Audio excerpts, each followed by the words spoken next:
Pretty bend in the river.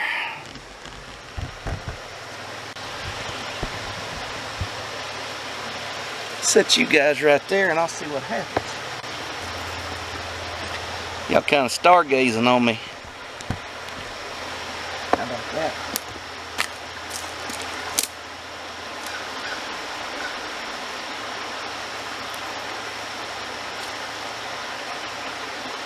Well, it's not very big. He's chasing those minnows.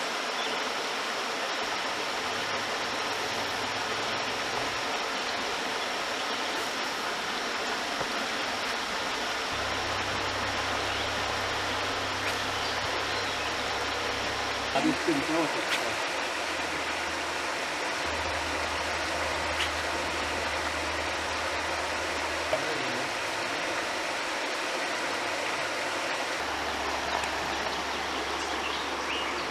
Just winds around and makes a hard 90 back to the east. Little shoal coming in under that snag.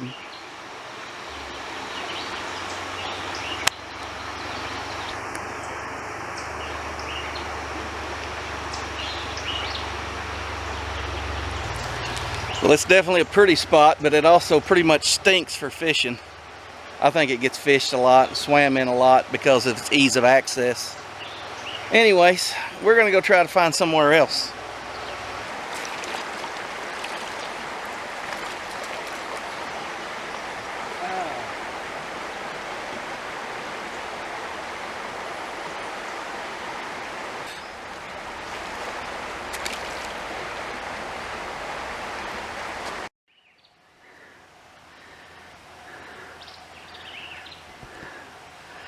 Pretty place.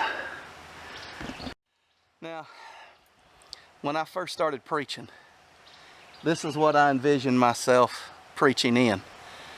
I thought, nobody's gonna want to hear me. I'll have to go out in the middle of nowhere where they ain't got nobody and nobody shows up and preach to a couple of old ladies out in the middle of nowhere. To be honest with you, I'd kind of like to go back to that. I'd kind of like to get back to pastoring some small country church. Not that I don't love the people of Lee Creek where I do pastor. It's just, it's so quiet out here. It's so peaceful. And old buildings like this, you start thinking about all the people that have met and worshiped the Lord in a building like this. You look at that cemetery next to it and you think about all of them that lived and died in this valley over the years, going way back into the 1800s. And this ain't even a church anymore. It's just a community building. They basically use it for funerals. And that's sad to me. I hate to see the little country churches closing. That's what convicted me to get in the ministry. But it is what it is, and I can only be responsible for the church the Lord's called me to pastor. But I wish more churches like this would open back up and minister to the people that live here. These old cemeteries are always pretty right after decoration.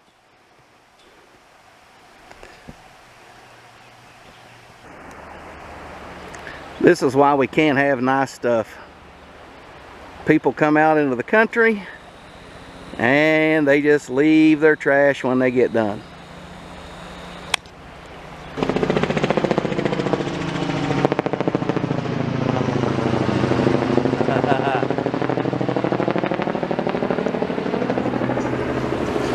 Big brother's always watching me.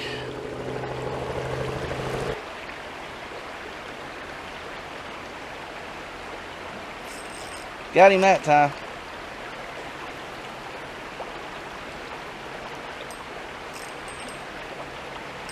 Oh, come on, you hung me in the grass. I've only got 4-pound test. I'm gonna have to go get him. I don't want to ruin my spot.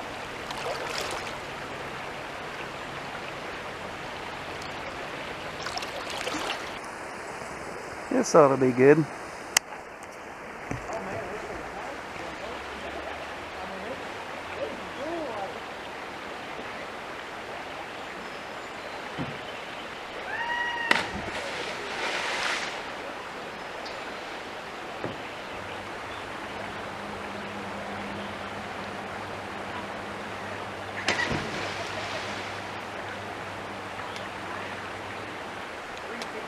I can smell sunscreen from here.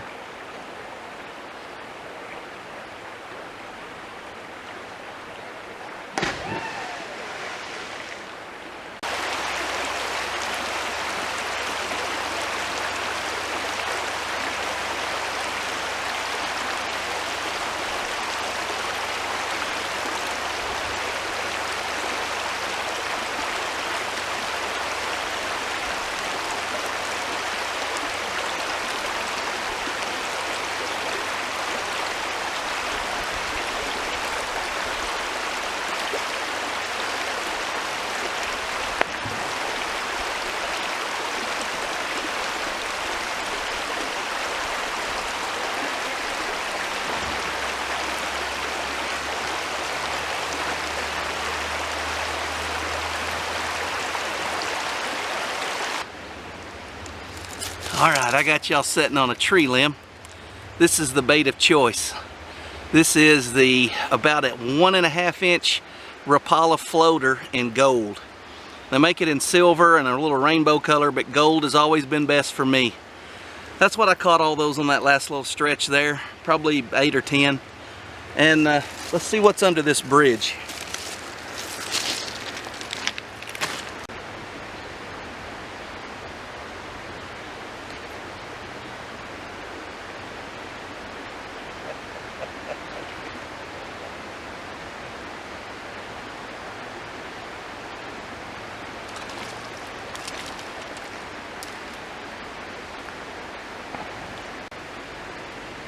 That's what we're looking for.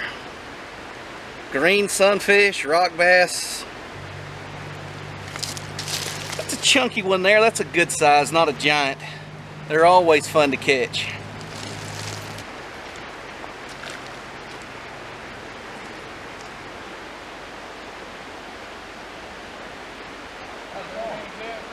I'll catch a bunch of little ones.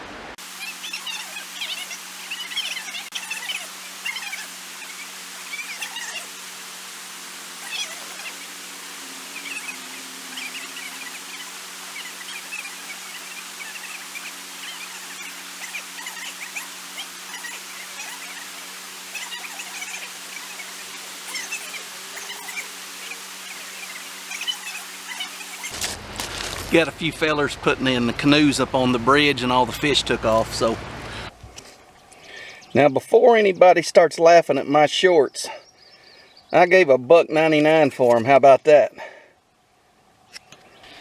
All right, we've hiked in here. We drove about a 1/4 mile off the road, then we walked another quarter, so we're a 1/2 mile off the road. It's pretty rough. There's no trails in here, so all we're going to get now is canoe traffic, and there's not going to be much of that today. There's one canoe down here. Let me give you a look at where we're at. River's much bigger. We're further downstream.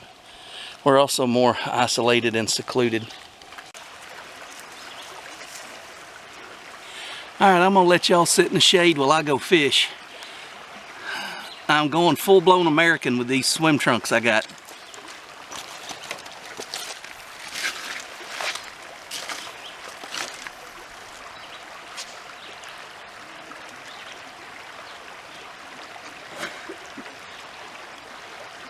How are y'all? Good, how about you? Good. Did you leave any fish in there for me? Of course. I walked a long ways for y'all to caught them all right before I got here. Yeah.